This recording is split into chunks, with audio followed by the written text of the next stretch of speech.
kui palju andmeid mängu võtta, mida nende andmetega peale hakata, kuidas hoiduda liigsest tervise ärevusest ja olla oma tervise suunaja, nii nagu tänapäeva ühiskond nõuab. Sellest hakkame rääkima järgmiste külalistega. Palun teie ette Mari Järvelaid, psühhiaater. Teeme isegi Marile aplausi. Ja Mari on harjunud publiku ette astuma, peab igapäevaselt ka loengu. Kas täna ka igapäevaselt veel? Enam igapäevaselt ei pea, aga seda soorem tunne on siis publiku aplausisaatel saabuda. Tema kõrvale palun Gerhard Krents, kes on perearst, noor perearst. Gerhardiga omavahel on nii, et kui tervishoius inimestega räägid, siis sageli esitatakse seda laulu, peaaegu nagu seda laulu, et kas sa Tihemetsa Tiinat tead, et alati küsitakse, et kuule, et kas sa oled Gerhardiga kohtunud, et nii äge noor perearst on Eestis olemas, et see kõlab täpselt nagu see Tihemetsa Tiina laul. Rõõm kohtuda, Gerhard, sinuga lõpuks siin laval. Rõõm on minu poole. Ja tema kõrvale palun siis Sulev Reisberg, kes on Tartu Ülikooli tervise informaatika teadur. Nagu ise kuulsite, siis Sulev on Tartust tulnud lausa delegatsiooniga. Tema andunud teadusfännid on täna siin kohal tunnistamas seda, mida Sulev räägib. Sulev on uurinud, ise on töödelnud andmeid, pannud Eesti inimese tervise kohta väga palju andmeid kokku ja vaatame, mida me nende andmete pealt siis võiksime kas tervise elevuse toetamiseks või tervise ärevuse vältimiseks siis üles leida. Ja väga hea meel on siia teie ette kutsuda ka Tartu Ülikooli Genoomika Instituudi personaalmeditsiini keskuse tegevjuht Riina Raudne. Ja Riina on aastaid tegelenud rahvatervise teemadega, nagu laiemalt on ise uurinud, teinud kraadi, eks ju nooguta nüüd, ma loodan, et kõik on adekvaatne, jah? On teinud kraadi kõik sellel teemal, aga praegu siis personaalmeditsiini keskuse tegevjuhina.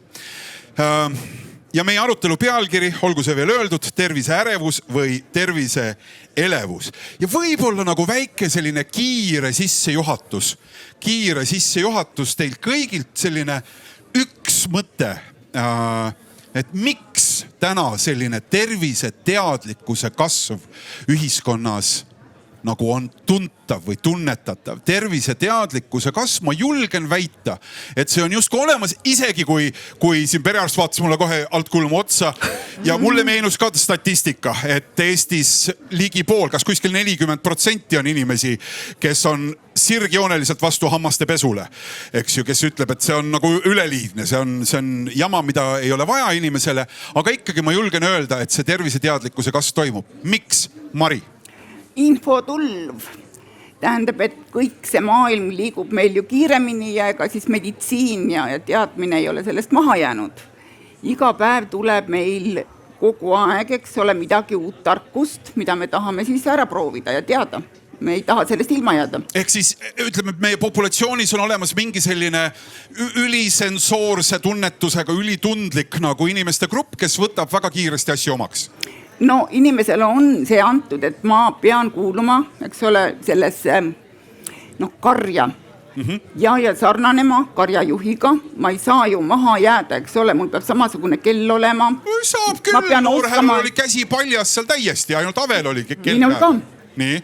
Jah, isegi naljaga pooleks öeldakse, et kellel kella ei ole, see on ATH. See ei ole mingi või on vastupidi, see on ka hea huvitav küsimus.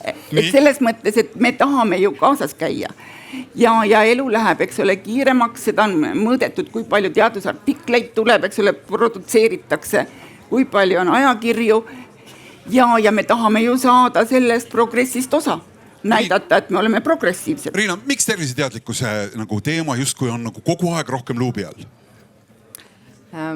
Ma arvan, et mulle meeldib sellest nii mõelda, et meie keskkond meie ümber on nii kohutavalt palju muutunud. Inforuum on hästi palju fragmenteerunum, et infot tuleb hästi erinevatest kohtadest ja adaptiivsete organismidena, kes peavad adapteeruma oma keskkonnale, me proovime signaale leida igalt poolt, et kuidas siis adapteeruda. Ma arvan, et ja võib-olla varasemaga võrreldes võib-olla see info, mis meile tuleb, ei ole ainult nii ühestest mingitest meditsiinikanalitest, vaid ta tuleb justkui nagu erinevatest kohtadest, erinevatest kanalitest, ravimipakkujatelt, tootjatelt, igasugustelt influenceritelt, nagu mujalt rahvatervisest, aga ka lihtsalt sellisest sisuloomest. Ja see kõik nagu tõstab need teemad palju rohkem lauale, samas nende terviseargumentidega on ka väga palju võimalik inimestele asju müüa. Igasuguseid trenne, igasuguseid heaolu, selliseid ja enesehoolitsuse selliseid vahendeid. Palju sa neid teksasid ikka lõpuks ostad, eks ju? Ühel hetkel ostad ka lihtsalt noorendava kreemi. Aga ka näiteks hambaharju, hambapastasid, on ju, et ma arvan, et väga palju sellest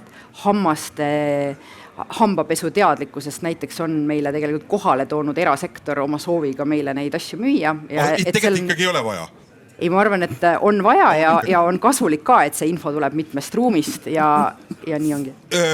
Adoptiivse organismina, nii nagu Riina mind paika pani praegu, Sulev, kas kõik see, mida me enda ümber näeme, et kui palju sellest nii-öelda meile kätte saadavast siis andmestikust on päriselt see väärtuslik informatsioon, mis justkui Mari ja Riina jutu järgi ka seda kõike edasi tõukab?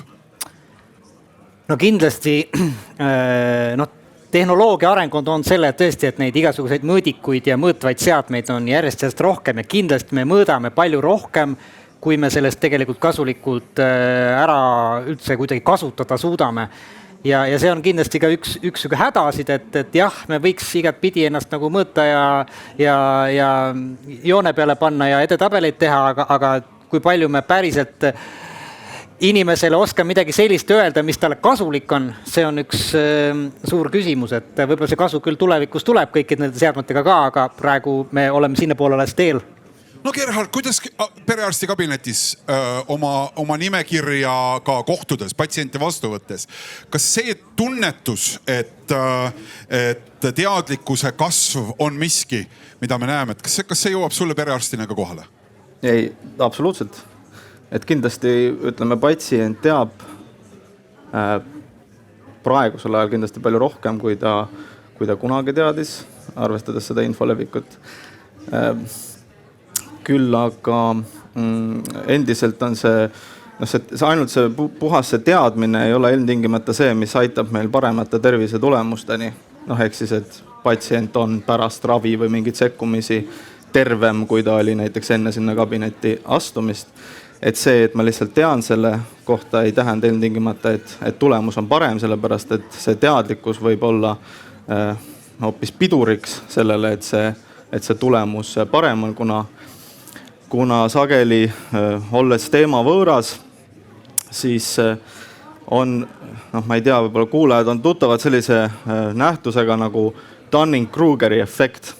Et see on selline nähtus, et kui ma hakkan mingit teemat uurima, et siis saades teada paar mingit fakti selle kohta, siis mul tekib suur enesekindlus, et ma tean sellest teemast väga palju. See oli kohane, et sa praegu mulle otsa vaatasid. See on põhiline Dunning-Krugeri efekti näide. Aga me oleme kõik selle ohvrid. Ja. Ehk siis, aga nüüd õppides juurde selle kohta, siis meie enesekindlus järsult kahaneb. Hakkame mõistma, et me tegelikult ei tea üldse nii palju, et on palju targemaid inimesi meist. Ja siis nüüd me võime tegelikult olla siin graafikul juba enesekindlusega täitsa maas, aga tegelikult me teame palju rohkem, kui me alguses teadsime. Aga me tegelikult tunneme, et me ikka veel ennast väga, ei ole eriti head spetsialistid. Ütleme näiteks lõpetame arstiteaduse 6 aastat ära, ikka on selline tunne, nagu ei teaks mitte midagi, aga esimesel kursusel, oi kui tark ma olen, ma astusin arstiteaduskonda, ma olen kõige targem. Aga järsku see langeb ja nüüd ekspert tegelikult ei pruugi isegi saavutada seda sama taset, kui ta oli täiesti selle ainult paari faktikest teades. Ehk siis meil võib tunduda nagu patsiendina, et teades 1-2 fakti, ma tean nagu kogu selle haiguse kohta väga palju, aga see võib olla jällegi takistuseks sellele, et võib-olla usaldada seda meditsiinieksperti minema sealt edasi, aga ma tahtsin lihtsalt öelda seesama, et miks meil on see, või kas me näeme rohkem sellist tervise jälgimist, et võib-olla ka see Dunning-Krugeri efekt või seesama, et inimene ise on kuidagi küsib või on teadlik, on hoopis selline sümptom laiemast ühiskonna ärevusest.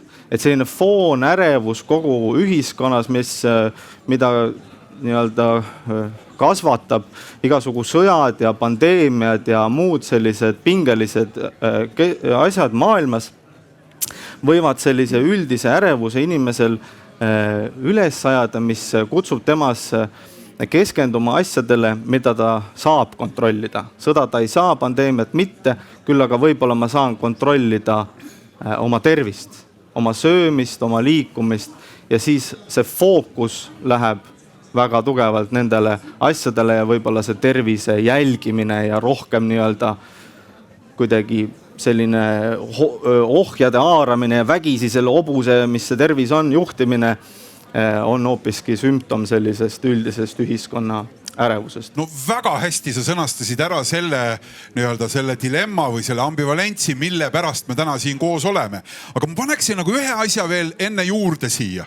Ma paneksin siia ühe asja veel juurde ja see on see nii-öelda sõnumite pakett või muster, mida me täna Eestis kuuleme ja näeme. Ja see kannab endas nagu sellist mõtet, et nüüd ootame suuremat panust inimeselt endalt ja erasektorilt.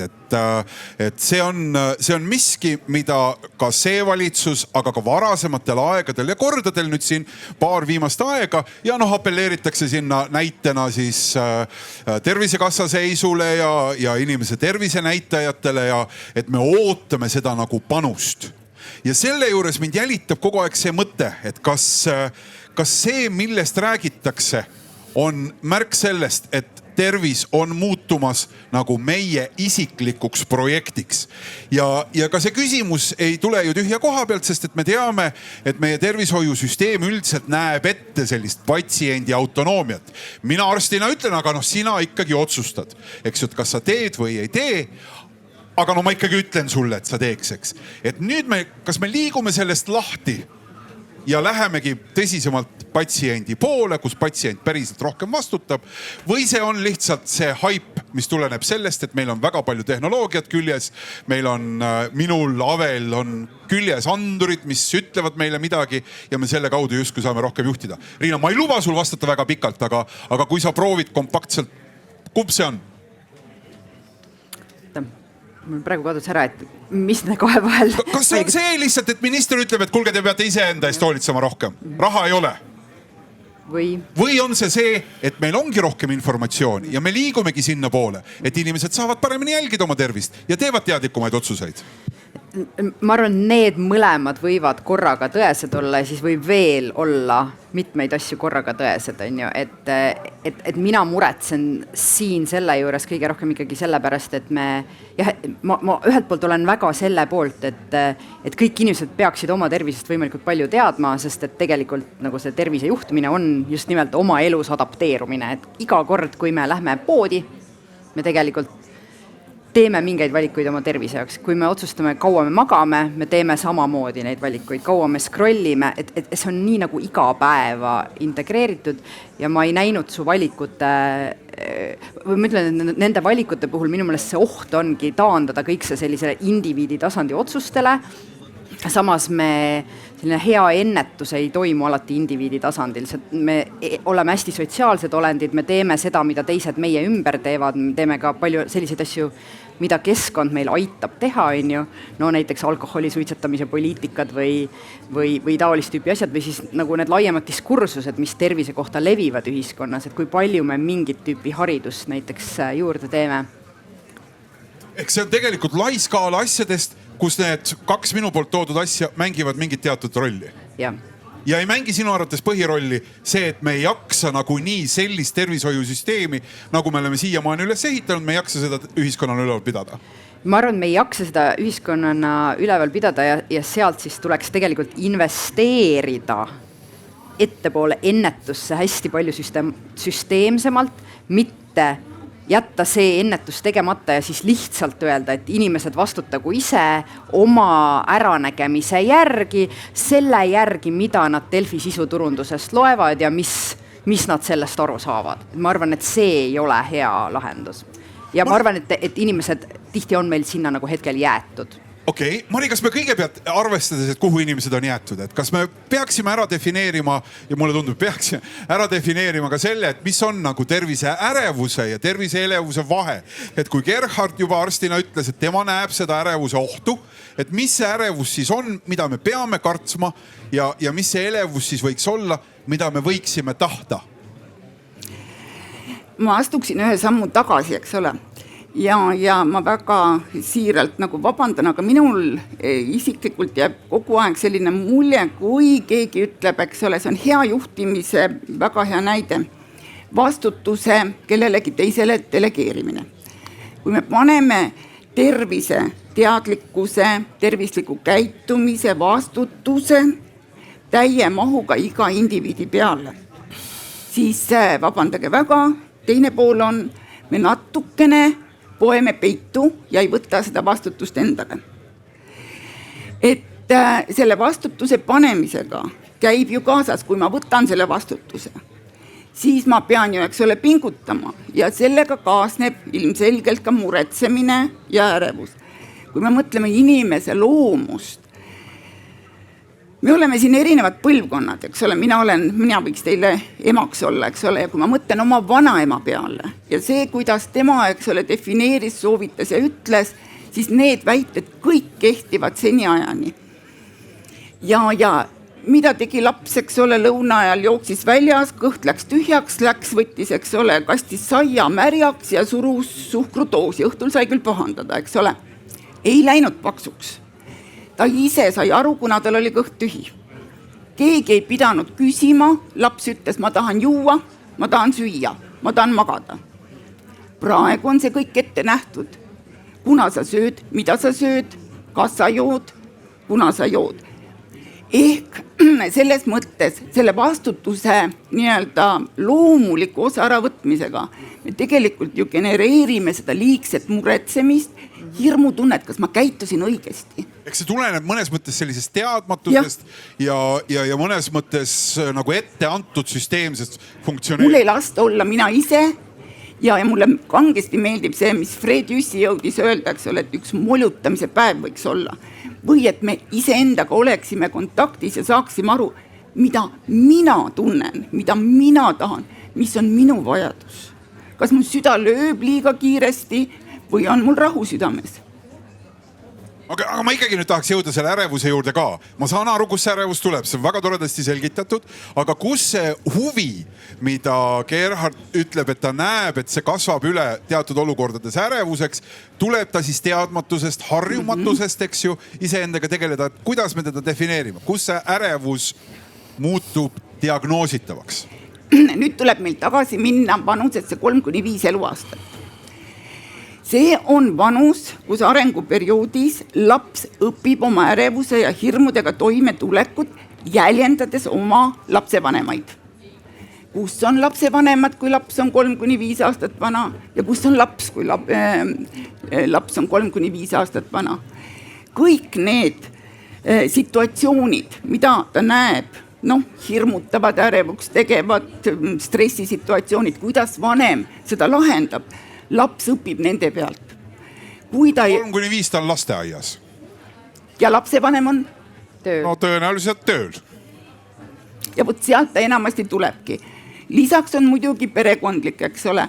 Tänase teadmise järgi virgatsaine serotoniin, millega ravime, eks ole, ärevushäireid. Osadel on ta madalam, osadel on ta kõrgem. Virgatsained on nagu koolilaulis häälerühmad. Kui sul, eks ole, üks rühm laulab liiga vaikselt ja teine liiga kõvasti, harmoonia kaob ära.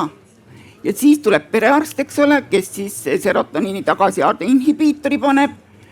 Ja mis on praegu, ütleme niiviisi, et mida me näeme 10. eluaastani, tegelikult võt see 3-5 eluaastat, kui on jäänud seal vajaka, kujuneb välja sundmõtted, sundkäitumine, obsessiivkompulsiivne häire, mis on alla 10-aastaste poiste hulgas väga levinud. Seda väga hästi varjatakse, võetakse elus kaasa ja tullakse alles, kui tullakse täiskasvanuna psühhiaatri juurde. Alguse on ta saanud sellest arenguetapist. Aga meil põhimõtteliselt on ju vaja seda elevust. Ma ei tea, kas see elevus ja ärevus on omavahelises mingis skaalas, kus on nad nii eri otstes, nagu ma olen seda siin püüdnud sõnastada? Mina kasutaks sõna säilenõtkus selle seletamiseks. Need, kes on saanud tugeva selle vundamendi, 3-5 eluaastat, head geenid, eks ole, tulen toime stressiga ja ma mõõdan oma mõõdikuid. Vau, 200, 120 vererõhk. Ma mõtlen, mis võib põhjus olla. Kas aparaat on katki või on minuga midagi. Aga kui mul seda säilenõtkust ei ole, siis ma võin niiviisi reageerida, et ma ei julgegi mõõta. Või ma lähen, eks ole, siis nii-öelda seda nähes kohe kutsun endale kiirabi või viskan lihtsalt pikali või hakkan jalgu trampima, eks ole, tulge appi. Nii et see võimekus, aga nagu ma ütlesin, see saab alguse kuskilt varasemast, kes tuleb toime ja kes ei tule toime. Ja looduses on tavaliselt üks selline hea reegel. Neid, kes ei tule toime ja neid, kes väga hästi toime tulevad, nad on tavaliselt proportsionaalselt tasakaalus. Me räägime ühest poolest. See pool, kes hästi toime tuleb või vastupidiselt ignoreerib. See, kes ignoreerib, on veel raskem rühm. Ja no kui me räägime, eks ole, sellest teadlikkusest, siis kõik teavad, et kui Järvelaidi vastuvõtul, eks ole, tulla, siis mõni ütleb mulle lävepakul juba lapsevanem, et oi, me tegime analüüsid ära, aga ma ei oska praegu veel öelda neid tulemusi, eks ole, et ma homme saan teada. Nad teavad, et ma tegelikult küsin terviseteadlikkust. Neid näitajaid. No Kariina, see, mida ju praegu siis Mari kirjeldab, see siin võib vaadata seda nagu lootusetu olukorrana, eks ju, et järelikult ongi teatud oludes, teatud inimestel peaaegu võimatu oma tervisega tegeleda, sest et ärevus on vältimatu, eks, et kuuldavasti üks selline inimene oli, kes Mari tingimustele vastab, see oli ka Lüganuses ja praegu ei tea keegi, kus ta, eks ju, asub. Et üldiselt me ju oleme ikkagi kasvanud nendes oludes ja selles keskkonnas, kus me nagu peame adopteeruma ja kus ikkagi kogu see andmestik nagu toetab seda suuremat põnevust iseenda tervist juhtida.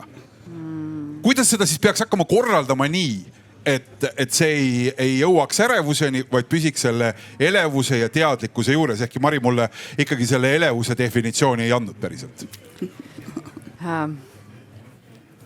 Kui sa küsid, kuidas seda korraldada võiks, et siis ma tulen jälle ma tulen nende tööriistade juurde tagasi, millesse ma ise väga usun ja mida minu meelest on Eestis praegu ikkagi kokkuvõttes alarahastatud, aga see selline nagu laiem ja ka siis nii-öelda sihistatum terviseõpe ja teadlikkus, et tahan öelda, et me ühiskond on ja kontekst meie ümber on mega kiiresti ja palju muutunud, et see, mida inimesed sõid 80-ndatel ja 70-ndatel ei ole üldse samasugune toidulaud kui praegu. Kõik need muud valikud, et ma väikeste laste emana nagu olen väga teadlik näiteks, et millised sõltuvuste trajektoorid neile nagu iga päev avatud on, eks.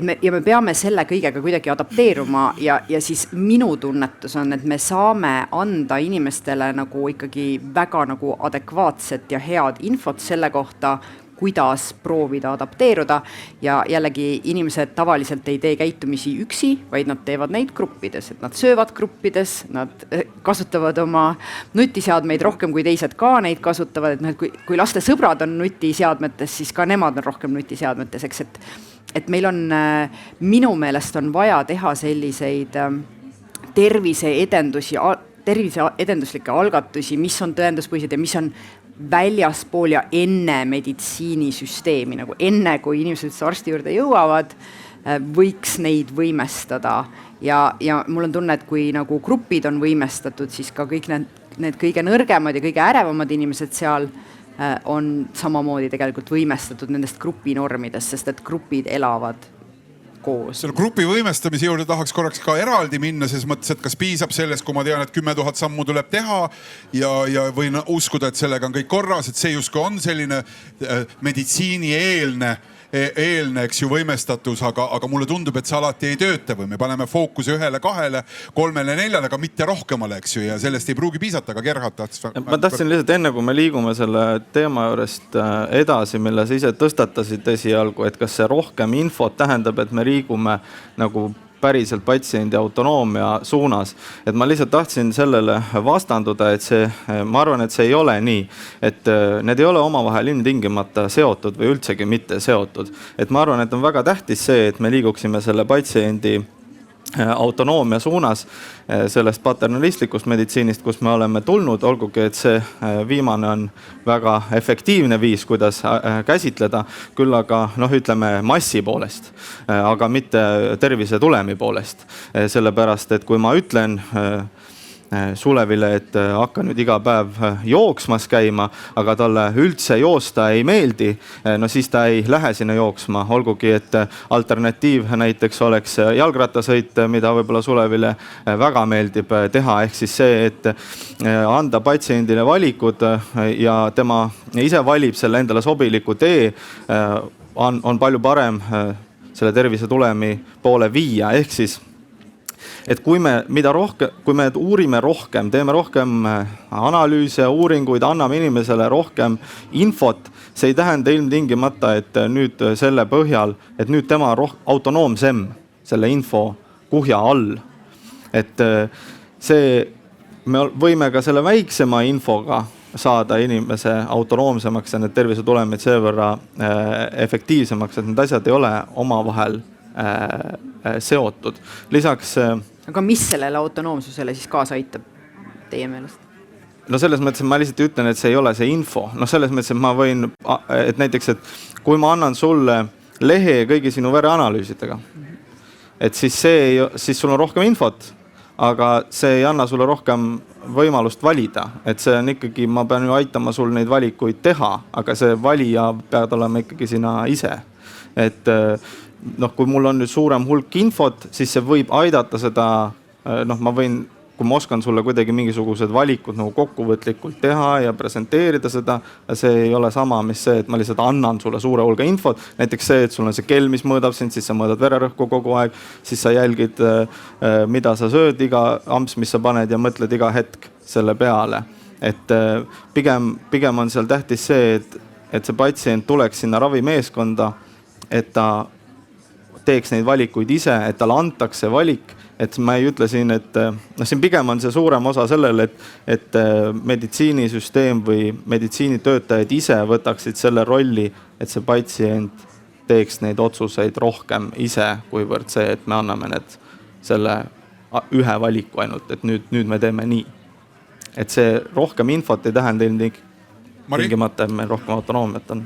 Väga palju inimesi on tehtud niiviisi, et nende eelistus oleks, et see sama perearst läheks nendega koos jalgrattaga sõitma, et ta ei peaks üksinda sõitma. Et ta viiks ikkagi sõitma teda, eks ju? Koos. Ja mitte ei ütleks, vaid läheks ja teeks temaga kõik seda koos. Ja siis mul tuleb, eks ole, nii-öelda kohe pilt ette selles Alexela kontserdisaalis ilmselt kõik, eks ole, on käinud.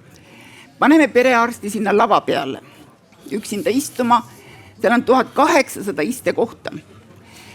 Perearstidel sageli on 2000, ma ei tea, palju teil on. Ehk 200 inimest seisavad ukse taga ja kujutage nüüd ette, terve see saali täis on, kellele see üks inimene annab kõiki väga häid, ta teab kõiki läbi lõhki, nende vajadusi ja soovitusi annab. Kas me jälle ei ole pannud kellegi peale liiga palju vastutust? On minu küsimus. Et kas seda natukene teisiti ei oleks võimalik, eks ole, lahendada ja kunagi tutvununa näiteks Hollandi süsteemiga oli lahku viidud ennetus ja esmatasandi perearst, kes ravib. Ühesõnaga on eraldi inimene, kes viib rattaga sõitma? Jah. no jaa, aga see ongi jälle seesama asi, et me tahame hirmsasti kõiki asju nagu riigistada ja et inimesest saab sihuke infantiil, et nagu me peaksime ikkagi ise olema võimelised ka neid tervislikke tegevusi tegema, aga ilma, et me pidevalt nagu mõtleks selle peale, et need on, et valin selle toidu, sest et see on tervislikum või valin teise toidu, sest või valin selle mingi tegevuse, sest et see on tervislikum. Me ei tohiks sellele kogu aeg mõelda, et teeme selle valiku mingi hetk ära ja siis peaks selle harjumuse enda sisse niimoodi nii-öelda harjutama sisse, ilma et me kogu aeg sellele mõtleks. No üks näide on hammaste pesemine. Iga päev, kui ma hambaid pesen, ma ei mõtle selle peale, et kui ma seda ei tee, siis hambaarst tõmbab need kõik välja ja siis ma olen hambut, on ju.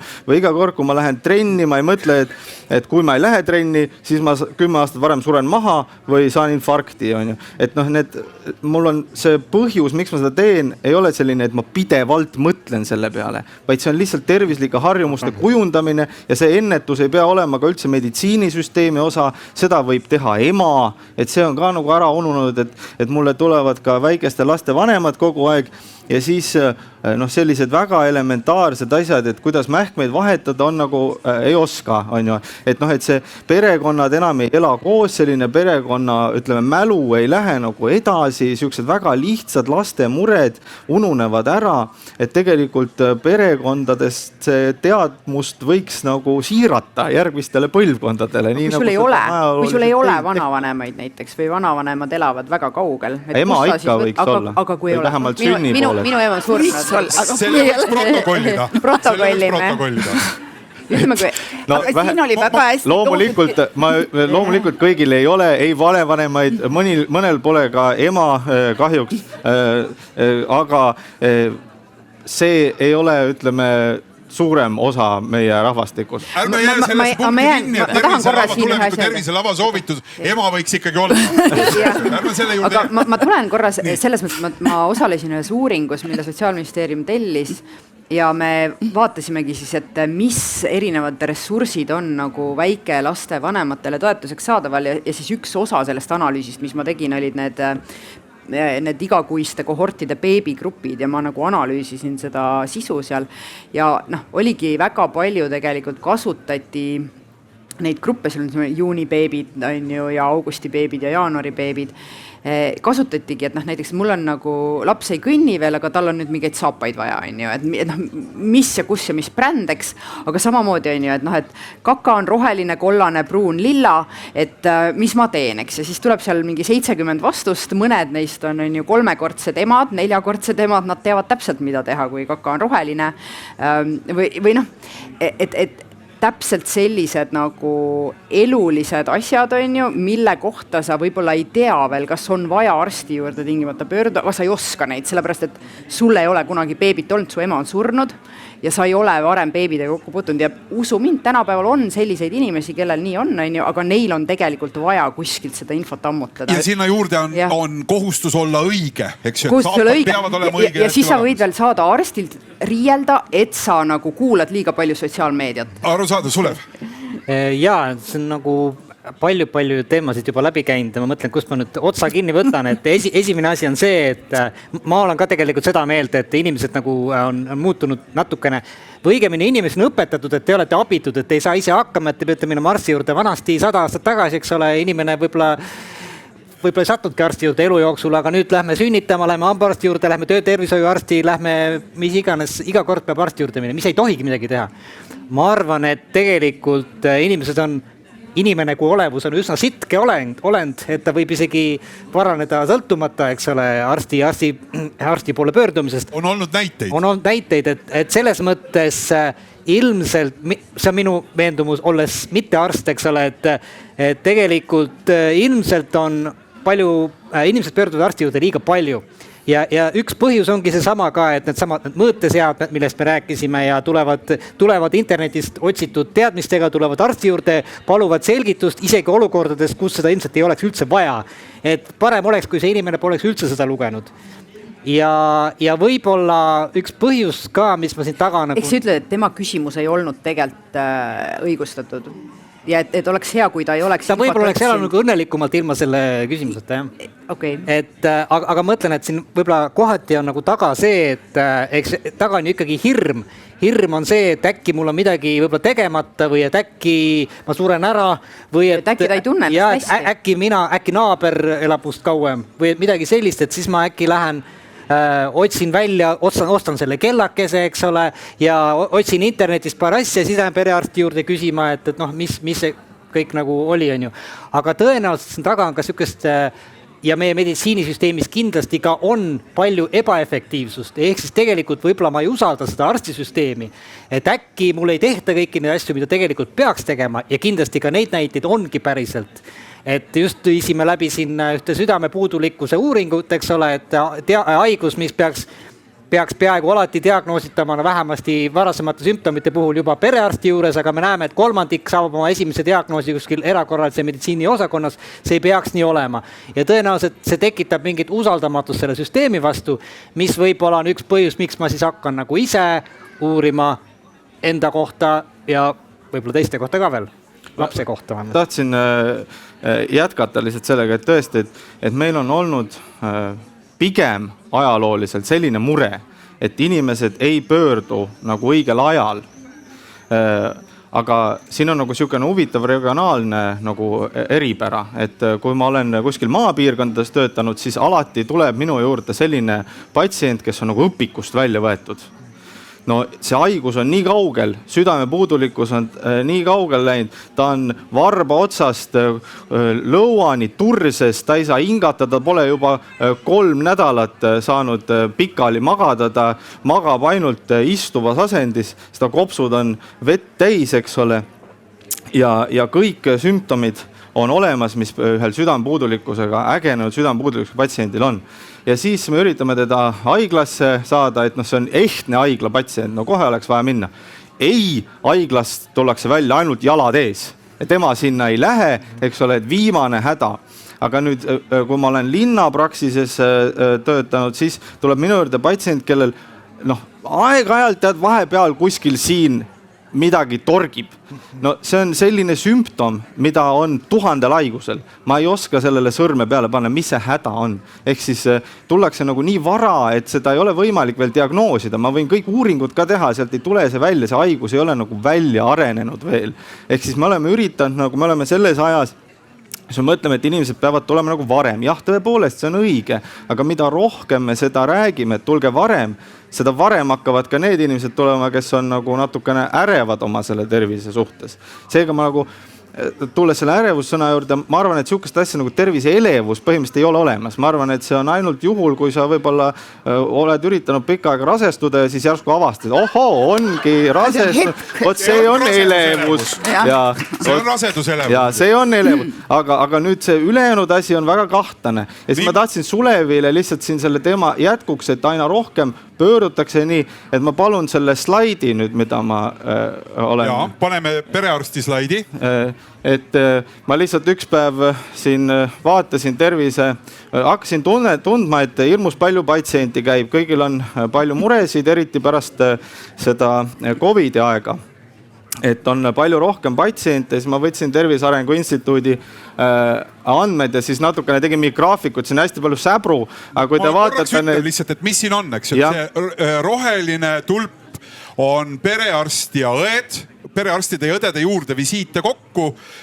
Roosa on siis perearstide juurde visiite ja sinine on pereõe juurde ja teiste erialade arstid ehk siis ka sealhulgas üldarstid on lilla ja alla on siin kirjutatud 2016 kuni siis 2022, et lühemalt vaadates oleks selge. Et kui te nüüd vaatate seda 2020 aastat, et pärast seda on nagu plahvatuslikult tõusnud üleüldse kõigi visiitide arv, mis on esmatasandil ehk siis perearstide ja pereõdede juurde.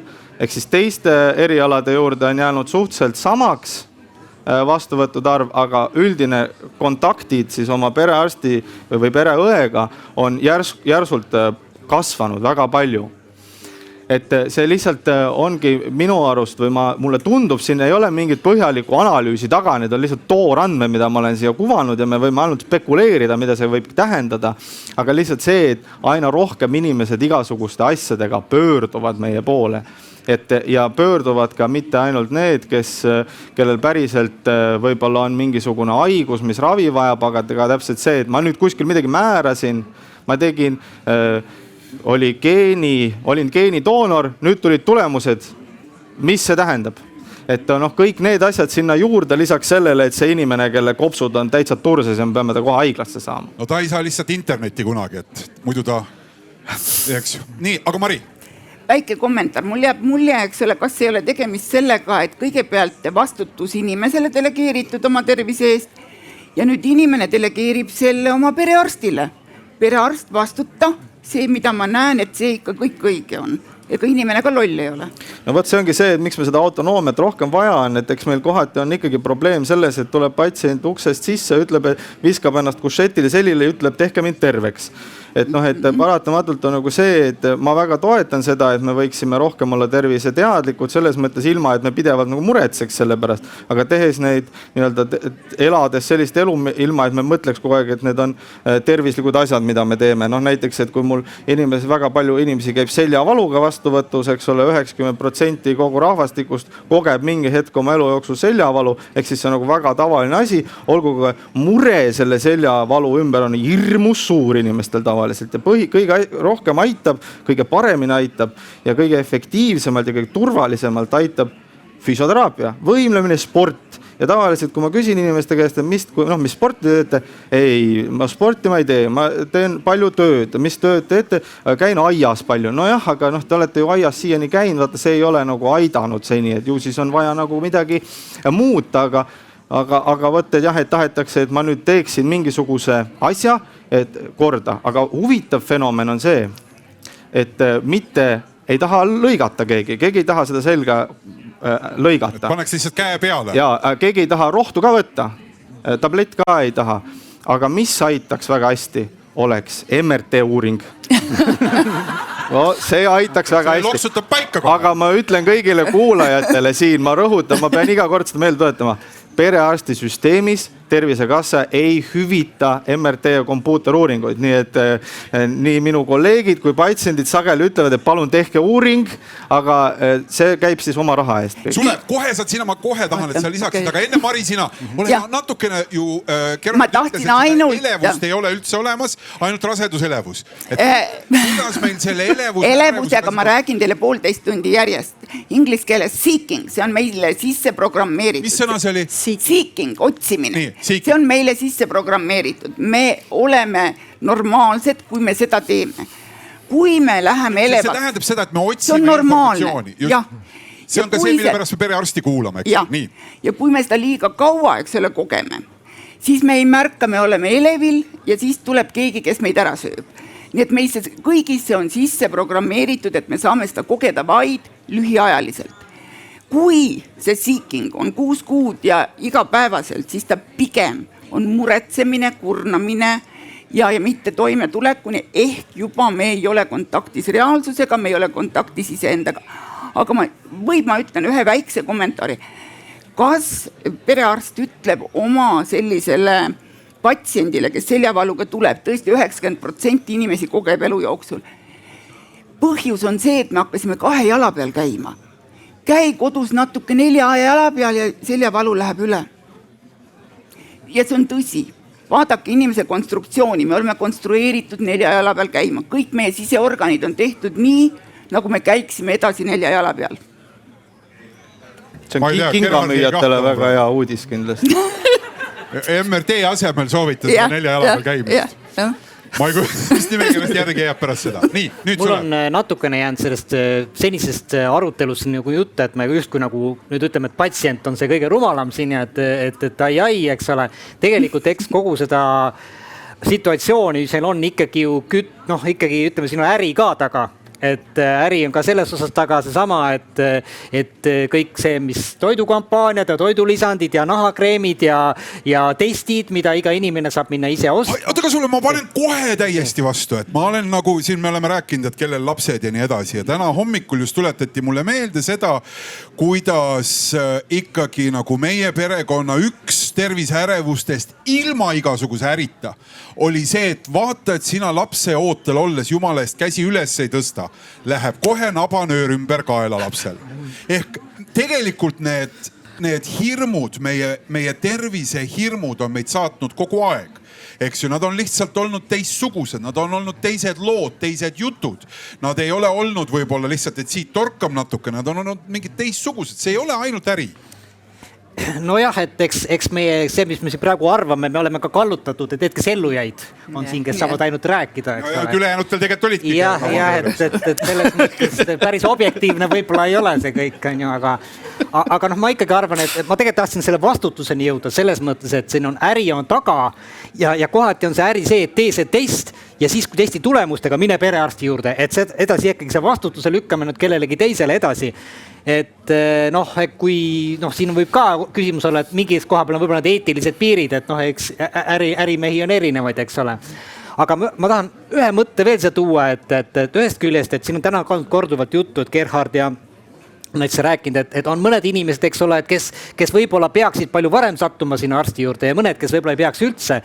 Ja mõned ju see töö, mida ka meie siin vähemasti Riinaga, eks ole, üritame ka teha ja teadlasena ja andmeanalüütikuna on see, et äkki me suudaksime tulenevalt andmetest kuidagi paremini eristada või juba varem välja sõeluda, et kes on see, kes siis tegelikult peaks minema arsti juurde ja kes on see, kellel võib-olla ei ole vaja sinna elu jooksul peaaegu üldse pöörduda.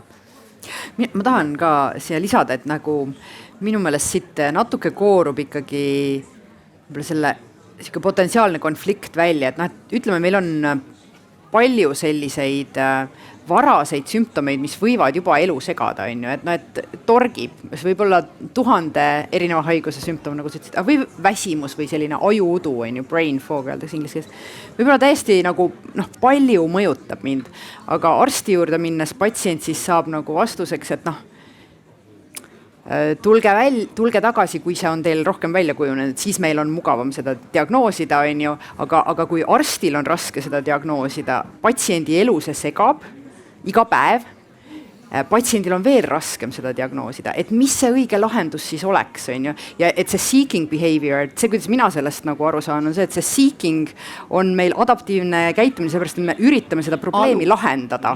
On ju, ja et kui see 6 kuu jooksul ära ei lähe, siis meil ei ole adaptiivne lihtsalt öelda, et okei, ma vist olen ärev, ma lõpetan sellele mõtlemise, ilmselt kuidagi sa tahad seda veel proovida lahendada ja siis sa vaatadki, mis ütleb Delfi sisuturundus, sa räägid Suleviga, äkki tema teab midagi, räägid selle tuttava arsti, on ju, oma perearst sulle võib-olla ei ütle midagi, et ja ma arvan, et sellist ja no, juhtun olema ikka ise pigem sellist tüüpi patsient aeg-ajalt, aga minu küsimus siis on see, et ma tahaks ennetada, on ju, äkki mul on mingi asja varasem sümptom ja see juba häirib mu elu, aga mida ma saan siis praegu teha, eks, ja siis tahaks ikkagi mingit sisendit ja kelle poole siis pöörduda.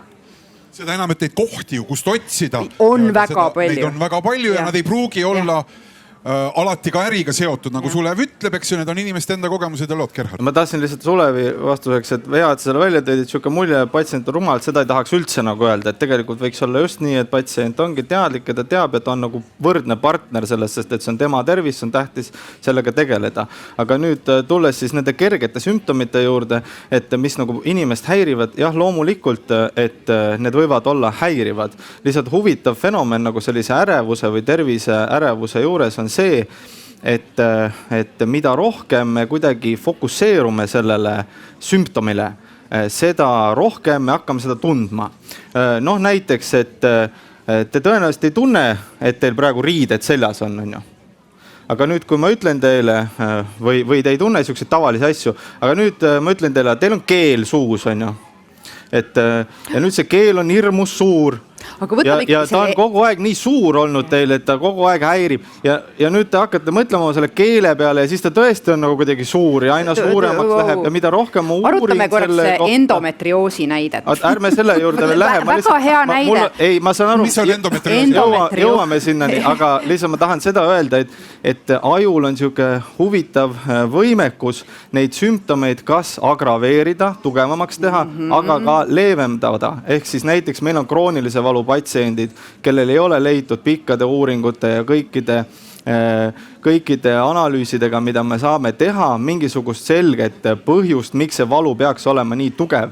Nende ravi ongi kognitiivkäitumislik teraapia näiteks ja selle valuga toime tulek, et ta suudab seda leevendada, suudab selle kuskile taha jätta, temaga toime tulla. Et üks näide, et mul on hunt kogu aeg niimoodi nagu ammustab siin, on üks õppematerjal patsientidele kroonilise valuga on, et näiteks hunt on kogu aeg hambaid pidi nii-öelda siin küljes, aga et siis me peame õppima teda nii-öelda see hambad sealt lahti saama, ta on küll seal, aga ta on mul nagu see hunt, see valu on minu küll kaasas kogu aeg, ma ei saa temast lahti, aga vähemalt ta ei ole kogu aeg hambaid pidi seal sees.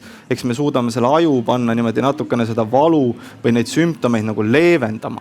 Mul on olnud patsiente, kes käib niimoodi, et tal on puusaprotees mädaneb, mille ta on maalriteibiga pannud niimoodi siin salvrätiga ja siis mäda voolab siit puusast välja ja käib niimoodi ringi, tahab autojuhi tervisetõendit saada. Sa käid ringi, sul puusaprotees mädaneb karkudega. Ma ütlen, et see kahtlane värk, et sa ikka ei saa nagu pedaali vajutada, kuidas sa niimoodi teed. Ei mis seal ikka, et ma siis ei saa seda autojuhi tervisetõendit, panen siis mopeedile need kargud ja sõidan mopeediga vaata ringi. Et inimesed saavad nende sümptomitega väga erinevalt hakkama ja aju saab sellega toime tulla, aga see on lihtsalt selline õppimise koht, et kui me nüüd väga fokusseerume nendele sümptomitele, siis see ei tähenda seda, et me ei pea nendega üldse tegelema, aga see ei tähenda ka seda, et me peame, kui me kogu aeg otsime, vaata, see võib karuteene olla, see võib olla 2 teraga mõõk. Teeme korra käiguvahetuse, enne Mari saab kommenteerida korraks seda. Siin tuleb mängu, eks ole, see, et inimene on loodud ju karjaloomaks, mitte üksinda elama. Me ei ole üksikud hundid. Aga praeguses autonoomsuses me peame ise olema, alati tublid, alati ise toime tulema. Kognitiivkäitumisteraapia, varsti jõuame selleni, ütle, kes on see psühhoterapeut, aga sul ei olegi, mis inimene sa oled. Nüüd selles mõttes on see põhjus, millega pöördutakse tegelikult kuskil mujal. Ja see võib olla väga lihtne. Inimene tunneb, teda ei ole piisavalt tunnustatud, teda ei ole piisavalt kiidetud, ta ei ole piisavalt edukas. Ja tal valutab kuskil, ta otsib teisest kohast, eks ole, seda lohutust ja põhjust. Ja me läheme selle kaebusega kaasa. Tegelikult on asi kuskil hoopis mujal ja me ei saagi, eks ole, seda lahendust nii lihtsalt. Proovime kohe hakata nagu konstrueerima selle pealt, mis me oleme praegu väga detailselt ära kaardistanud kuni selle puusaproteesini mädavani välja. Ka selles, kuidas me selles uues olukorras siis neid mängureeglid võiksime kujundada nii, et tervis ja see hea enesetunne säiliks, aga enne Riina veel sa tahtsid juurde lisada. Ma tahtsin sellest endometrioosist natuke rääkida, seepärast, et see on selline imeline näide. Ma ise tean sellest sellepärast natukene, et ma koos Tartu Ülikooli arstitudengitega eelmisel aastal me kaardistasime endometrioosi patsiendi teekonda, intervjueerisime patsiente ja arste ja õdesid, kes sellel teekonnal osalevad. Aga see siis on selline haigus, kus emakasisene limaskude hakkab kasvama ka väljaspool emakat ja põhimõtteliselt see sümptom, mida väga paljud naised kogevad, on sellised väga suured valud nagu menstruatsiooni ajal, aga see ei pruugi olla ainult kõhuvalud, nad võivad nagu kuidagi siin kehaõõnes natuke laiemalt levida, eks. Ja selle diagnoosimine on väga keeruline, aga keskmineselt, nüüd seda võetakse niimoodi kontrolli alla, see mõjutab umbes 10% fertiilses eas naistest, aga see teekond nagu esimestest sellistest väga valusatest menstruatsioonidest, mis sageli on teismeas, kuni diagnoosini on olnud aastaid ja aastaid Euroopas mingi 11 aastat, on ju. Et iga kuu need naised kogevad tohutuid valusid, nad on käinud sageli mitmete arstide juures, sageli käinud EMO-s, sageli nad peavad võtma mitu tööpäeva iga kuu välja ja nad ei saa diagnoosi, sest naise valu, menstruatsioon ongi keeruline.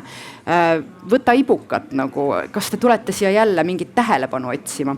Ja kui sa neid lugusid loed ja kuulad, et nad on ikkagi nagu päris jõhkrad, eks, et minu meelest meil on see oht, et me kuidagi mõtleme, et keegi on siin ärev, eks see siis, ma ei tea, meditsiinipraktika muutub, me ütleme, et tegelikult seda saab diagnoosida küll, aga see diagnoosimine on natuke kallis.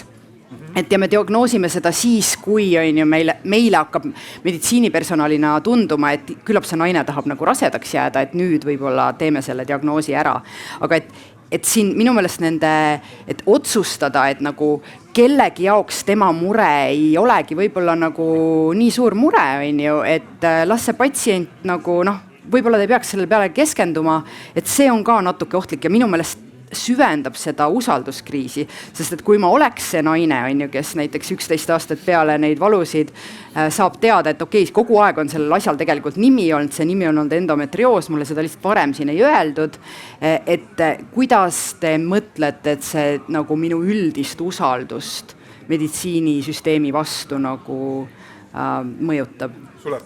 Ja sellesama õnneks osalen ka mina praegu, viime siis koos naistearstidega ühte endometrioosi uuringut läbi just andmepõhiselt, et vaatame siis, selles mõttes, et ega arstid ju loomulikult on teadlikud, eks ole, et raskesti diagnoositav haigus ja et äkki saab kuidagi paremini ja just andmepõhiselt siis vaadata, et äkki, kuidas, kui me võtame kõik Eesti endometrioosi haiged, et äkki vaatame siis neid sümptomeid, mis seal varasemalt olid ja tõepoolest näeme, et võib-olla seal valu oli juba 10 aastat või rohkem varem, eks ole, et kas on mingisuguseid asju, kuidas me saaksime need inimesed varem nagu üles leida. Ja see on siis näide sellest, kus nüüd me muudame praktikat. Ja natuke liigumegi just sinna, et põhimõte on ikkagi seesama, et me võib-olla ei ütle kõigile, et ära tule arsti juurde, vaid me üritame kuidagi aru saada, et äkki on see seltskond patsiente, kellel oleks võinud või peaks edaspidi siis nii-öelda kiiremini reageerima ja õigesti. Ma tahtsin lihtsalt öelda, et ma olen nõus sellega, et kui on inimesel mingisugune mure, et tema mure minimeerimine ei ole õige ja see kindlasti hävitab seda usaldust selle meditsiinisüsteemi vastu ja see ei peaks ka olema ühegi meditsiinitöötaja nagu ülesanne, et kuidagi saada sellest inimesest lahti. Lihtsalt need samad näited, sellised värvikaid, et terve Facebook ja muu sotsiaalmeedia on nagu selliseid näiteid täis, et näed, et käisin torkis ja näed, leitigi mingisugune asi, eks ole, aga kui palju on neid, see on suur enamus patsientidest, valdav enamus patsientidest, kellel ei leia midagi ja need ongi nii-öelda kas mingid somatisatsiooni sümptomeid, somatisatsioon on siis näiteks see, kui meil mingisuguse vaimse tervise mure, olgu selleks näiteks ärevushäire põhjustab mingisugust sümptomit kehas. Näiteks kui ma olen mures, et siis käed hakkavad higistama ja need on sellised tavalised, me tunneme ära kohe ärevuse, aga ärevus võib väljenduda ka näiteks selliste sümptomitena, mida me ilmtingimata ei pea nagu seotuks ärevusega, näiteks mingid valud kuskil või torkimised ühes või teises kohas ja see on valdav hulk patsiente, kellel on see probleem seal. See ei tähenda seda, et inimesi ei pea uurima, kellel on ebamäärased sümptomid. Me nimetame seda meditsiiniliselt seletamatuteks sümptomiteks. Meil on neid patsiente perearsti keskuses umbes 30% kõigist patsientidest, kes tulevad sümptomitega, millel ei ole seletust lõpuks. Aga see, et me nagu aina süvendame sellist arusaama kuidagi, et näed, mina käisin 10 aastat, leiti mingi asi, et tõenäoliselt sul on ka ja teil kõigil on ja peab rohkem uurima, see ma arvan, et süvendab seda tendentsi, et me aina rohkem tahame uurida, muretsema oma tervise pärast, siis seal on mingisugune suur asi halvasti. Et seda nagu hea meelega teeks pigem patsiendiga koostööd, otsiks nii kaua, kuni on mõistlik, kui mitte katsuks jälgida ja ka patsientidele soovitada, et need sümptomid on väga häirivad, loomulikult see on mõistetav, aga ka selline töö või õppida elama nende sümptomitega, kui nendele põhjust ei leita või ravi ei ole, on hästi oluline, et see tulemus hiljem oleks parem. Mari, ma annan kohe vastamiseks, aga panen küsimuse teile kaasa ka, et ma arvan, et Gerhard kirjeldas nagu väga hästi ära selle, mis probleemi me näeme, aga siia juurde lihtsalt see arusaamine, mida Riina alguses ka ütles, et me olemegi teistsuguses maailmas. Me olemegi jõudnud infoühiskonda, meil on informatsiooni ümberringi väga palju. Ma kujutan ette, et ma ei liialda väga, kui ma ütlen, et 100 aastat tagasi peavalud, südamevalu, kõhus on miskit, võib-olla olen söönud, eks ju, meeste hädad ja siis on põlv metsas. Et enam-vähem ja keegi sai kreepsuga kuskil, eks. Et see oligi nagu mingi see skaala, mida me teadsime. Propedeutika oli hästi arenenud. Ehk nuusutan uriini ja panen diagnoosi. No näiteks, eks ju, jah, ja no ei lähe sügavamal. Eks. Aga no täna on ju kogu see informatsioon meil olemas. Ja me ei saa välistada seda. Me ei saa öelda, et ära loe, ära vaata, sest me ise nentisime siin, et me oleme otsivad olendid, eks. Et see on meie omadus. Nüüd kõike seda nagu mõistes, siis mulle tundub, et me ei saa panna seda Gerhardi õlgadele. Mina olengi mures praegu. Gerhardi pärast. Ja absoluutselt ja väga sügavalt. Just, et me ei saa seda teha, et me peame, me oleme jõudnud infoühiskonda, me jääme siia.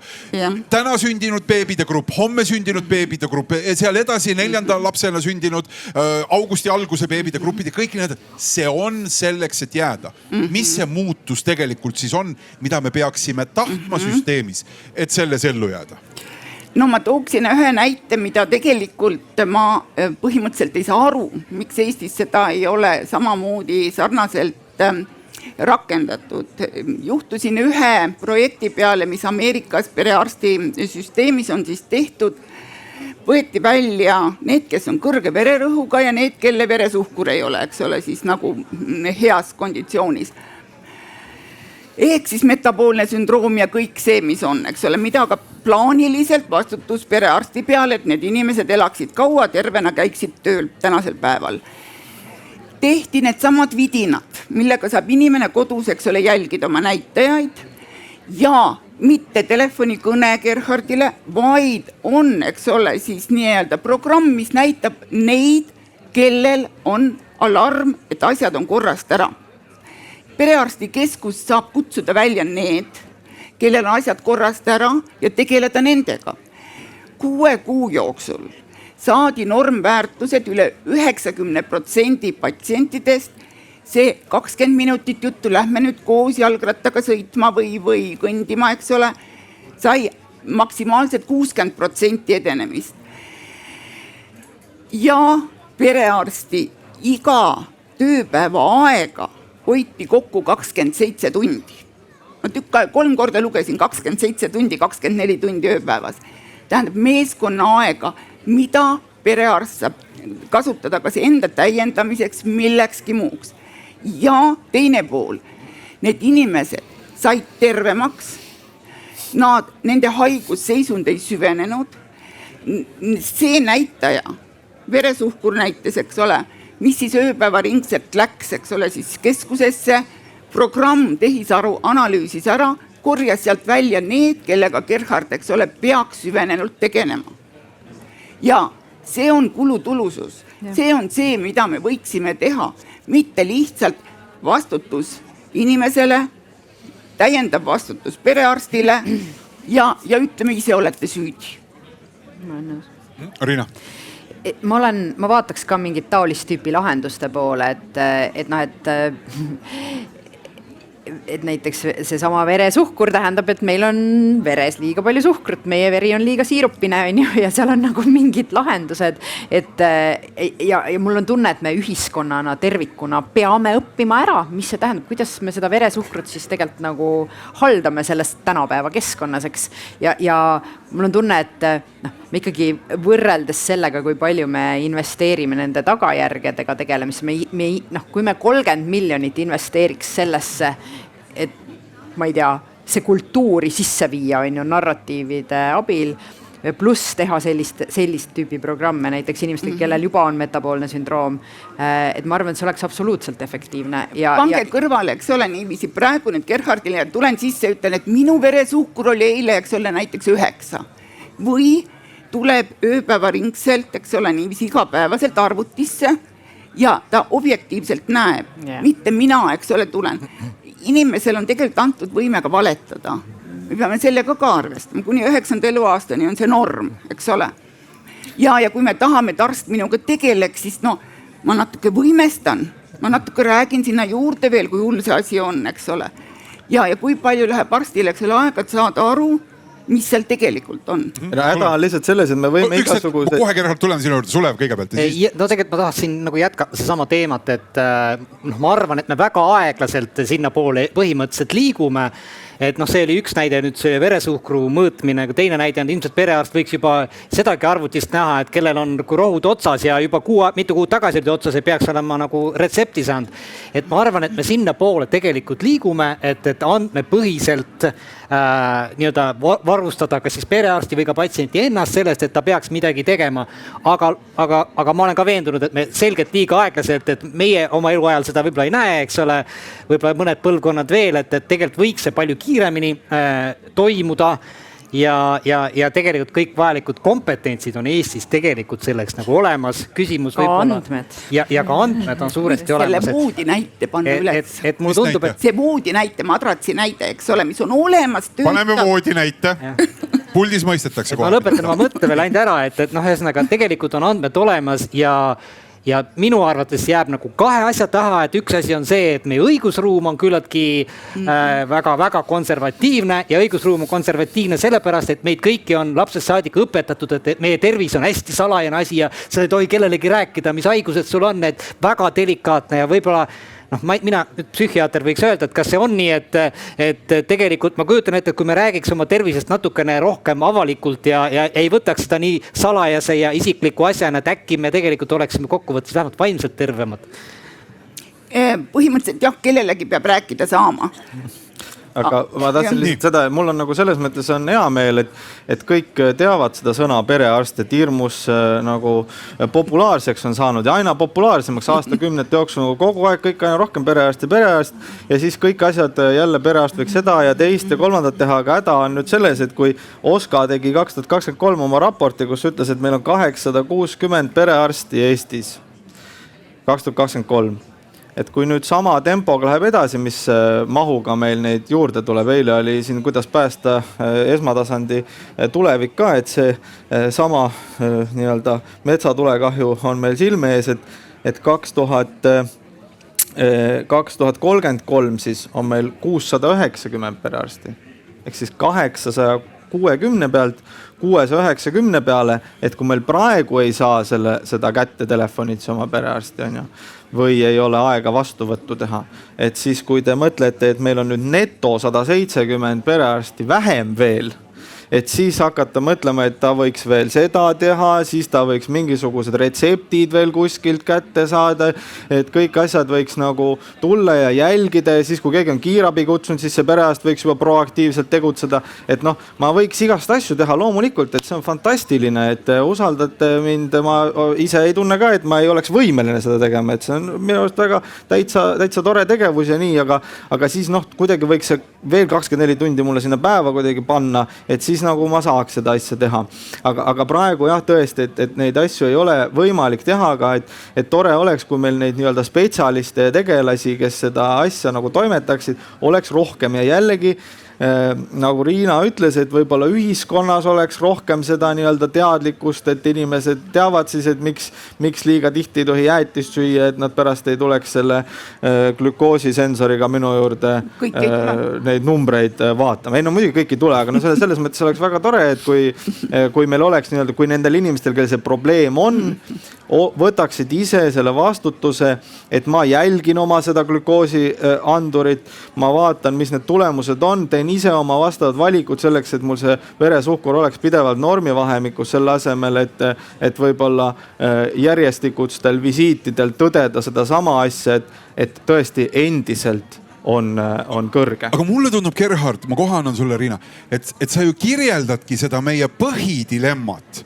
On see, et inimene peabki muutuma ise palju teadlikumaks ja sinna hulka nüüd on küsimus see, et mis seda teadlikkust aitab toita. Sest et sellisel kujul, nii nagu me oleme praegu trendina liikunud perearste vähem ja tõmme nende poole nagu saada vastuseid ja saada lahendusi muudkui kasvab, et see ei saa infoühiskonnas enam jätkuda. Vaks vahet on selles, et osad asjad, nii nagu Sulev alguses, vestlus alguses tõi, et kas meil kõik andmed on inimese jaoks olulised, et meil on väga tähtis seda nagu mõista, et igasugu sellised loosungulikud need pealkirjad, et 7 asja, mida sa pead nüüd kohe sööma, et olla nagu terve.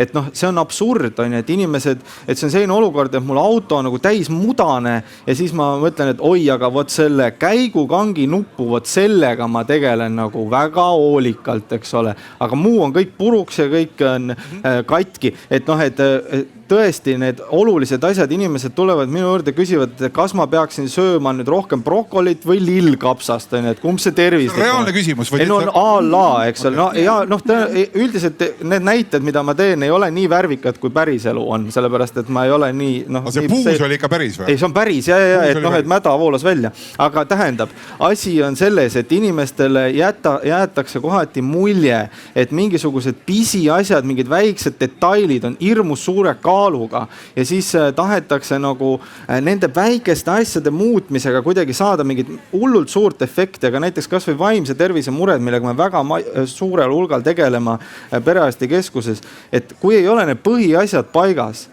inimene ei liigu regulaarselt, ta ei söö regulaarselt, kas või ei söö regulaarselt, ei maga normaalselt, no siis või ei suhtle oma lähedastega, et siis me ei saa rääkida siin sellest, et kas sa peaksid natuke rohkem brokolit sööma või äkki su plaatina tase on natuke liiga kõrge kõige selle taga, et noh, et need asjad ei ole nagu nii suure kaaluga, et need põhiasjad, mida on raiutud nagu maast madalast, mis on see liikumine, magamine, normaalne söömine, regulaarne söömine kas või, et need asjad, need põhiasjad on palju suurema kaaluga või näiteks see, et lõpetada suitsetamine, et inimene noh, et ta ei ole valmis näiteks suitsetamisest loobuma, aga tead, võib-olla ma siin natukene proovin, et kas seda kale mingisugust smuutit hakkan nüüd tegema. Noh, hallo, et sellel ei ole sellist mõju, mida te loodate saada. Arusaadab, Riina. Mulle tundub, et võib-olla oleks konstruktiivne, ma tahaks teada, mida lugupeetud doktorid sellest arvavad, et mul on tunne, et meditsiinitöötajad saaksid lobistada suurema ennetuse jaoks, et kui ma ise olen teinud erinevaid uuringuid siin ja rääkinud 10 perearstidega, et siis mul on selline tunne, et nemad lihtsalt näevad, et nagu see tohutud nagu krooniliste haiguste epideemiad vajuvad uksest sisse ja on ju selle 10-20 minutise visiidi jooksul ei olegi võimalik neid häid käitumisi uuesti nagu taas juurima hakata inimesele sisse, kellel on väga keerulised ajad, on ju, aga et ja need arstid tunnevad, et nad ise ka nagu üksi keegi ei saa ennetuse investeeringuid kuidagi nagu nõuda, on ju, aga mul on niisugune tunne, et varasemalt nagu kui ma olin noor ja tegelesin alkoholiennetusega, et näiteks Arstide Liidul oli hästi tugev sõnajõud või nad olid väga aktiivne nagu osapool selle nõudmises, eks. Samamoodi nagu politsei oli väga aktiivne osapool selle nõudmises ja mul on kuidagi niisugune tunne, et nagu nii tore oleks kuulda arstidelt mingit niisugust ühisrinnet, et kuulge, ühiskond, võtke see laste ülekaalu nagu tsunami nüüd ette, on ju, et see jällegi ilmselgelt seda laste ülekaalu probleemi ei lahendata arstikabinetis, seda lahendatakse koolis, kodus, kohalikul omavalitsuse tasemel, aga et mis need tööriistad ja nende tööriistade ja keskkondade kombinatsioonide sünergia praegu on ja millist investeeringut me sinna näeme, ma ei ole kindel. Ajasid Mari nihelema praegu. Küsimus alati, miks? Kui me vaatame kas või Prantsuse revolutsiooni, eks ole, siis teatud arengufaasis on inimesed väga kõhnad. Ja siis hakkavad nad kaalu koguma ja nii-öelda moes või tuleb see trend, et ollakse ülekaalus. See on absoluutselt korrelatsioonis ühiskonna arenguga. Praegu läheb jälle, inimesed hakkavad kõhnaks minema, uskuge. Kui on kiire arenguperiood, lähevad inimesed kõhnaks, kui on aeglane, lähevad paksuks. Nii lihtne see ongi. Üksik inimese tasandil, teine asi. Ja siin on mul jälle mure perearstide pärast. Sellepärast, et iga tema 2000 patsiendist tahaks, et temaga individuaalselt tegeletakse. Perearst läheb temaga koos sööma, läheb trenni, suunab, näitab, kuidas hügieenitoiminguid tehakse ja kõike seda igaühega neist. Seda tahab inimene tegelikult. Ei, ma ei Ja usu. siin see, mida ma kuulsin, tal peab olema keegi, kellega koos teha, inimene on karjaloom. Saate aru, ma utreerin muidugi. Jaa, aga Ja siin on praegu see, mida ma kuulsin. Perearst tunneb, et tal ei ole võimekust seda vastutust võtta, ta lükkab selle tagasi. Inimene lükkab selle jälle perearsti peale. Kust seda vastutust pannakse, võib-olla räägiks nendega. aga Riina küsimusele vastuseks, et see lobistamine toimub regulaarselt, et perearstide selts, Eesti noored perearstid, mille liige ma olen, et me oleme korduvalt ja regulaarselt, kui toimuvad mingisugused ümarlauad või vestlused, et näiteks kas peaks kehtestama mingi limonaadimaksu või mingid sellised asjad, et siis sellistel juhtudel me oleme seal laua taga ja räägime, aga lihtsalt küsimus on selles, et kas see poliitiline tahe nagu seal taga on see, et kas see ikkagi läbi läheb, et näiteks kas siin see alkoholireklaami keelud ja sellised asjad, et lõpuks on ikkagi see, et kui keegi arvab, et tema nii-öelda poliitilist platvormi toetab see, et ärme siis kehtesta neid asju, millel on näidatud näiteks selge hea mõju tervisele, näiteks suhkrumaks, et siis sellisel juhul see ei lähe lihtsalt läbi, me võime ju seal kaagutada nii palju, kui tahame. Aga lõpuks on ikkagi see, et kui sellest 830 perearstisse jääb 170 vähemaks, ega siis kellel seda aega nagu lõpuks on, peame neid patsiente ka nagu vaatama.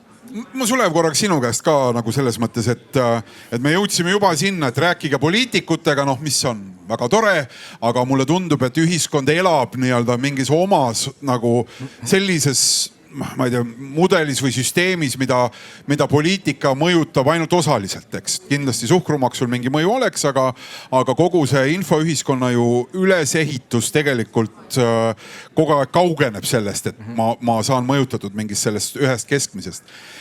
Ja Sulev, sinu jutust tuli nagu justkui selline natukene nagu lootusetu noot, et meil on andmeid väga palju rohkem, aga seda, et informatsioon päriselt hakkaks meie eludes töötama, sa nagu justkui ei näinud lähitulevikus juhtumas. Et mis muudatusi sina, kes sa istud andmete otsas ja püüad neid kokku panna, millist sina ootad, et Eestis saaks teha kiirema, lühema sammuna, et meie tegevus oleks teadlikum ja et info otsijana mina leiaks täpsemaid, selgemaid vastuseid, mis aitaks mul teha paremaid valikuid? No ma võib-olla lööksin selle selles mõttes kaheks, et patsiendina me ootame mingisugust nagu tervikinformatsiooni. Selleks, et mitte minna arsti juurde seda küsima, võiksin ma saada internetis mingisuguse parema teadmuse sellest, kuidas Eestis on või kas ma üleüldse peaks selle asjaga tegelema.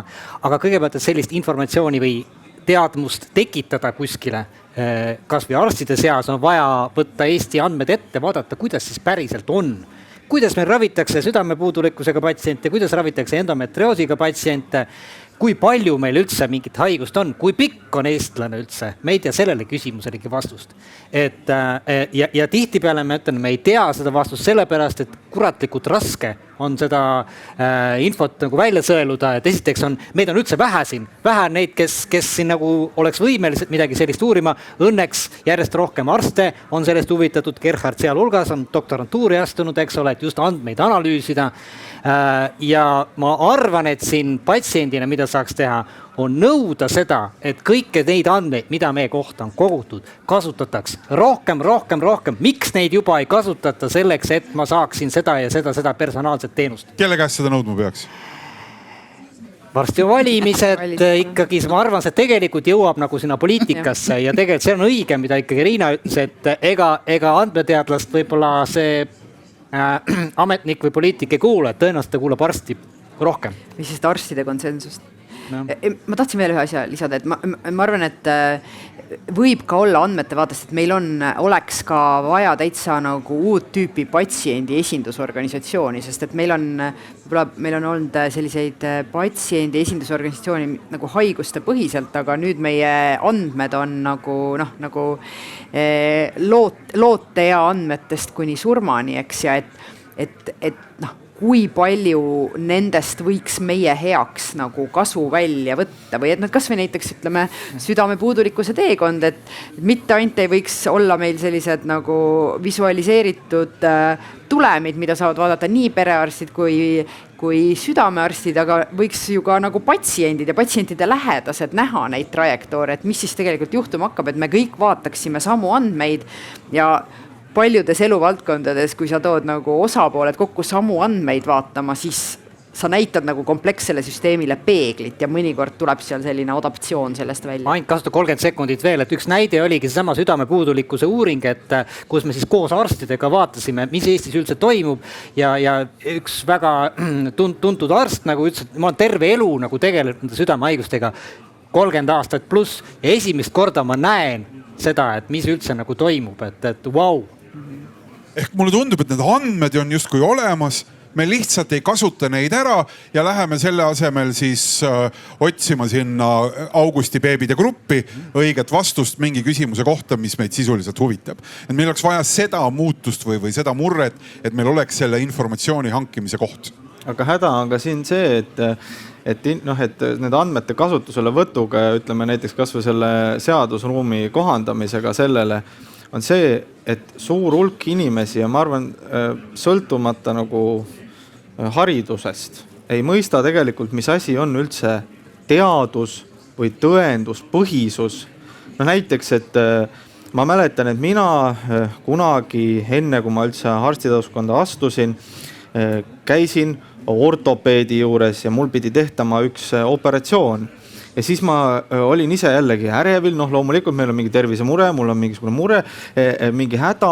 Ja siis ma küsisin ta käest, et tema rääkis siis ära, mida seal kõik on operatsiooni käigus tehakse, väga ilusti on ju, väga hea kogemus ja siis tema käest küsisin, et aga kas te olete varem teinud sellist operatsiooni? Ja siis minu jaoks see tundus nagu nii siiras küsimus. Praegu ma mõtlen, et see on absurdne, loomulikult on, ega ta ei saa ju nullist minna esimest korda tegema.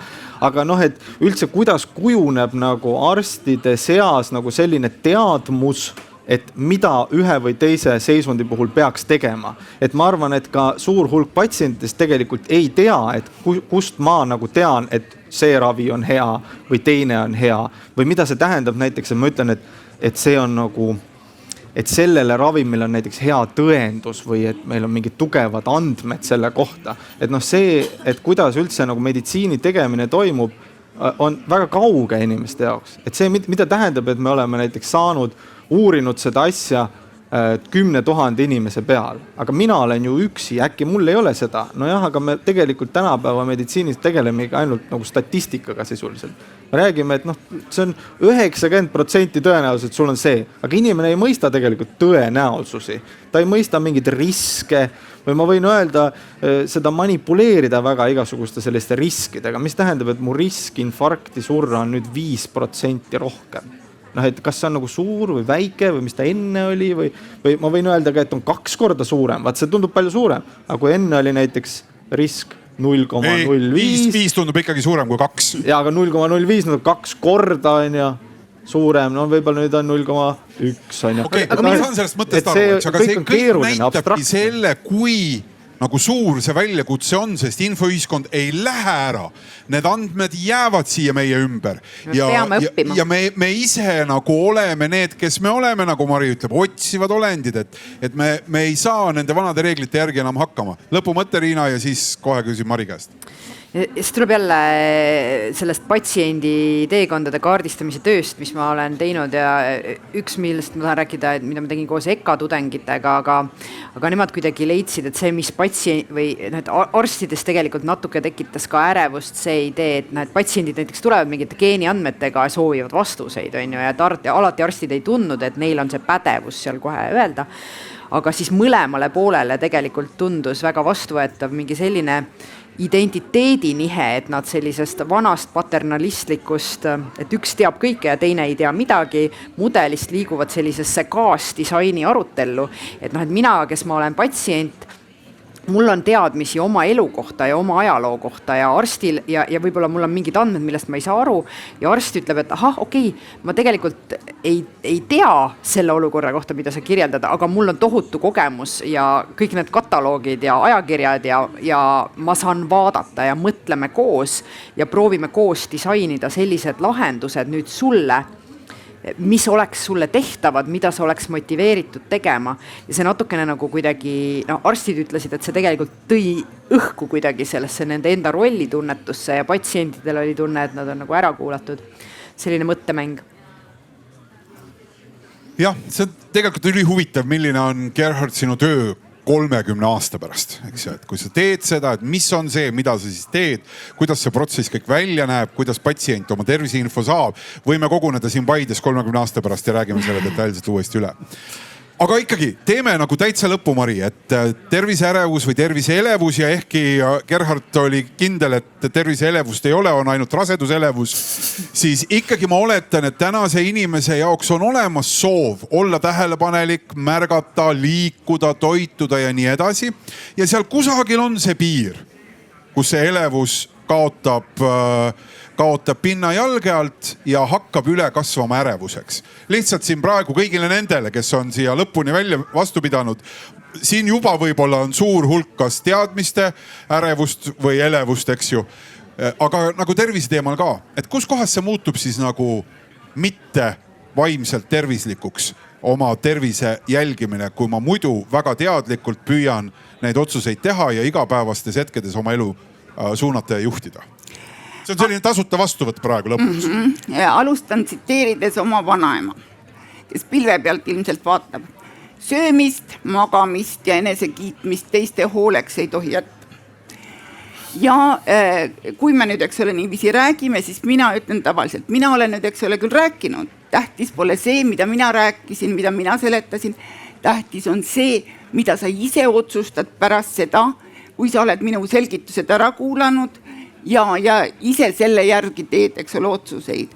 Ehk see, kuidas toetada seda niinimetatud säilenõtkust, toimetulekut ja väärikaks jäämist. Ehk seni, kuni me oleme väärikad ja säilenõtked, on meil normaalne terviseelevus, mis ei arene ärevushäireks. Ärevushäire väga paljudest põhjustest me täna ei rääkinud. Alates, ütleme, madal D-vitamiin, või ütleme need, kes tulevad mu kabinetti. Norm vereanalüüsiga väga harva. Magneesiumi puudus, B-rühma vitamiinide puudus, D-vitamiini vaegus ja nii edasi, eks ole. Selles mõttes oleme väärikad, katsume individuaalselt, eks ole, vaadata, aga tahaksin teha ka selle põike, mida ma korra, eks ole, nagu olen juba varasemalt väljendanud, mis mul seni ajani, eks ole, on silme ees noor naine, kes tuleb minu vastuvõtul, eks ole, ja purskab välja, mis õigusega minu perearst ära suri. Mul on teda vaja. Mis õigusega arst ära suri? Jah, ma mõtlen, et minul ei läinud kergemaks praegu, et mul läks praegu raskemaks, et ma tean, et see minu säilenõtkus on ka ühel hetkel lõplik. Et ma siin säilin mõnda aega hästi nõtkelt, aga ikkagi, et see lõputult ma seda ei suuda. Ma võin igasuguseid asju veel, salaasju rääkida, mis on juba tuleviku meditsiini osa. Näiteks sensuses, eks ole, kõik need ajustimulatsioonid, mis ei olegi ravimeid vaja, kus me võime tagasi, eks ole, normaliseerida sellesse nii-öelda tolerantsi aknasse, meie uitnärv töötab nii, et me oleme säilenõtked. Me ei lähegi ei raevu, ei põgene, ei kangestu, ei muutu. Mingi selline tablett on olemas või? See ei ole tablett, see on veel peenem. Ajustimulatsiooni erinevad, eks ole, meetodid. Nii et tuleviku muusika meditsiinis on täiesti olemas. Ka inimese jälgimine aparaatidega nii, et tal on kodus aparaat, arst näeb, kas kõik on korras, psühhiaater näeb sensuses. Ja seda ma tahaks tegelikult ka esmatasandile ikkagi palju rohkem. Mis ma enne ütlesin, voodi, eks ole. Tartu Ülikoolis tuleb välja, on välja töötatud madrats. Me sinna väga pikalt nüüd ei jõua. Ja, mille sees on kõik andurid. Ja see, kes selle madratsi peal magab, selle andurid võiks tema esmatasandi, eks ole, arsti siis arvutiga ühendada. Ja ta võib rahulikult öelda, et võt seda nimistus olevat patsienti või klienti, ma võin väga rahul olla, tal on ideaalsed normnäitajad või vot teda tuleks nüüd ruttu kutsuda. Madratsi andmed ka veel sulle sinna, sinu andmebaasi lõppu. Tartu Ülikoolis välja töötatud info ainult inglise keeles. Raudselt tuleb, üldse ei ole kahtlus ka. Ma ei tea, kas praegu patsient siin kuulates sai väikese soovituse ka, et kuidas mitte ärevaks muutuda või hakkab kohe paaniliselt praegu seda madratsit otsima, et see endale ära tellida. Ma ei tea, Mari, aga me peame lõpetama. Palun vabandust. Jah, aga see on see sama, võtke aega molutamiseks. No väga hea, see soovitus, Gerhard. Kas ma võin lõppu mõtte? Võid öelda mõtlepu mõtte. Et ma tahaks lihtsalt, et ma saan aru, et inimestel on, et kuidas seda nagu ärevust või seda, kuidas sellega nagu toime tulla, et rohkem võiks olla arsti-patsiendi koostööd. Siin taga on väga tugevalt see usaldus, see on meie kivi meie kapsaaeda, see on samamoodi patsiendiga, et me peame leidma selle koostööpunkti rohkem, et me usaldaksime teineteist, leiaksime need variandid, mis patsiendile sobivad ja läbi selle suurendada siis patsiendi autonoomiat, et kui on näha, et arst ei ole mures, siis ei pea võib-olla ise ka liiga palju muretsema, võib-olla see on ainukene asi, mis soovitada. Kahjuks tõesti on neid lugusid, kus alati ei võeta patsiendi mure nii-öelda lõpuni tõsiselt, küll aga ma loodan, et suurem hulk kolleege tegelevad patsiendiga siis, kui tema mure tundub esialgu pisike, aga vähemasti see kuulamine ja sellega tegelemine võiks seda leevendada. Gerhard, see ei ole kivi ainult meie kapsaaias, vaid see on ka kivi meie neerudes, nii et loodetavasti saame kuidagi seda nagu kõike vältida. Mari Järvelaid, psühhiaater, suur aitäh. Gerhard Krents, perearst, Sulev Reisberg, Tartu Ülikooli tervise informaatika teadur ja Riina Raudne, Tartu Ülikooli Genoomika Instituudi personaalmeditsiini keskuse tegevjuht. Suur tänu, kes te kuulasite. Ma loodan, et te saite natukene selgus sellel teemal ja teinekord sellel teemal mõeldes või inimestega arutades näete ja teate, kui keeruline ja kompleksne see probleem on. Suur aitäh! Ütlen seda, et siin tuleviku tervise laval järgmine arutelu juba kell 2, siis vaadatakse ulmefilme ja ulmefilmidest iga päeva ellu jõudvaid tervisetehnoloogiaid, nii et juba 20 minuti pärast see lava jätkab.